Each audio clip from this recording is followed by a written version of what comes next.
โอ้ตะโกกน้ำสามอยู่แตะสามเลย ต้องขึ้นไม่รู้กิโล โอ้ปลาอะไรนี่เขาเรียกปลาอะไรนะ เขาเรียกปลาอะไร เขาเรียกปลาอะไร 2 โลครึ่งมา ไม่ต่ำกว่า2 ครึ่งอ่ะ 2 ครึ่งขึ้นมาผมเล่นนะ 2-3 ใครใคร 2-3 ถึง 2-5 นั่นแหละ ปลาอะไร ปลาตะโกครับปลาตะโก ตุกูหายากบ่ เดี๋ยว1 โลอันนี้1 โลประมาณ2.5แค่นั้น 2-5 2.3 ถึง 2.5 หัวก็ประมาณครึ่งโล ไหนของตัวหัวมาเทียบด้วยน่ะ นี่ของตะโก ไหนของตะแป๊บอ่ะไหน แป๊บเทียบก่อน ไหน ของผมแค่นี้เอง โอ้ ผมโลกว่า อ่า มันก็โลกว่าเลย เดี๋ยวผม ให้ของตะยอมด้วย ปลาธรรมชาติ ผมถ่ายรูปด้วย อันเนี้ย ลูก ลูกมัน ถ่ายไปเอาบ้างเลยเอาไปลงโคตรหน่อย นี่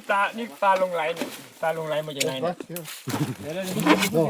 ปลาลงไหลมาจากไหนเนี่ย ส่งชมที่นี่ครับทีมกิโลได้เอาเต็มตัวมาโชว์ได้ นี่เอ้ยนี่ ไปปลื้มไหม ใครจะตรีจะดู ตัวปลื้มไหม